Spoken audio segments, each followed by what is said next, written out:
Dear Esther, I've lost track of how long I've been here and how many visits I have made overall. Certainly the landmarks are now so familiar to me that I have to remind myself to actually see the forms and shapes in front of me. I could stumble blind across these rocks, the edges of these precipices, without fear of missing my step and plummeting down to sea. Besides, I've always considered that if one is to fall, it is critical to keep one's eyes firmly open.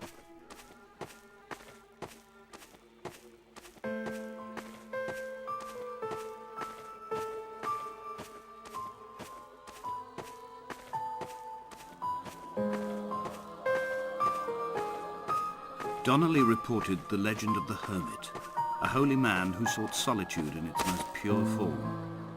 Allegedly, he rode here from the mainland in a boat without a bottom, so all the creatures of the sea could rise at night to converse with him. How disappointed he must have been with their chatter. Perhaps now, when all that haunts the ocean is the rubbish dumped from the tankers, he'd find more peace. They say he threw his arms wide in a valley on the south side, and the cliff opened up to provide him shelter. They say he died of fever 116 years later. The shepherds left gifts for him at the mouth of the cave, but Donnelly records they never claimed to have seen him. I have visited the cave and I have left my gifts, but like them, I appear to be an unworthy subject of his solitude.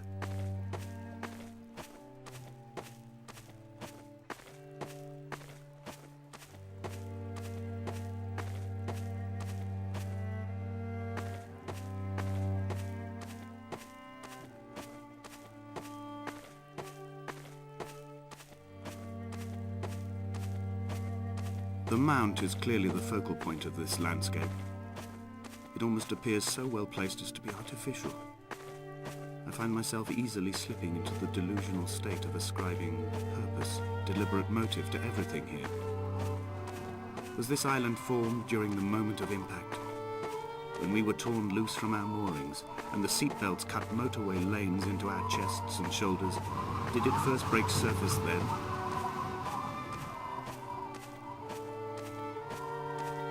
When someone had died or was dying, or was so ill they gave up what little hope they could sacrifice, they cut parallel lines into the cliff, exposing the white chalk beneath. You could see them from the mainland or the fishing boats, and know to send aid or impose a cordon of protection, and wait a generation until whatever pestilence stalked the cliff paths died along with its hosts. My lines are just for this. To keep any would-be rescuers at bay. The infection is not simply of the flesh.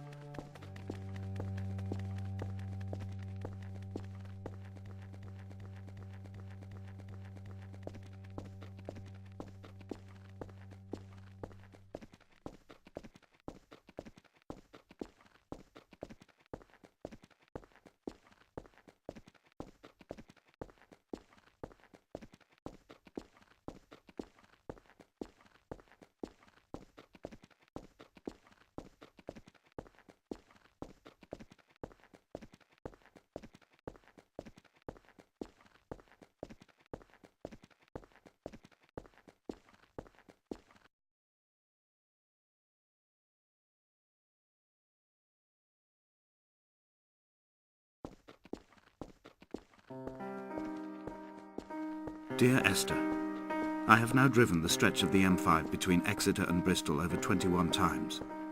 But although I have all the reports and all the witnesses, and have cross-referenced them within a millimetre using my Ordnance Survey maps, I simply cannot find the location. You'd think there would be marks to serve as some evidence. It's somewhere between the turn-off for Sanford and the welcome brake services, but although I can always see it in my rear-view mirror, I have as yet been unable to pull ashore.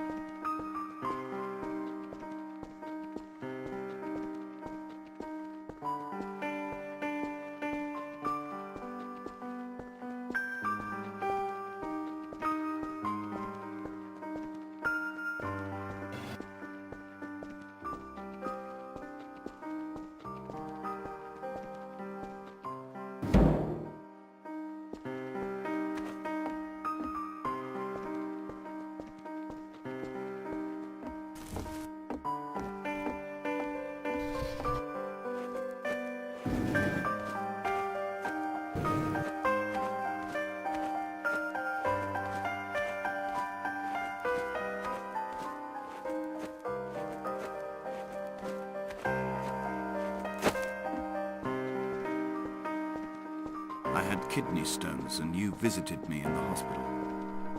After the operation, when I was still half submerged in anesthetic, your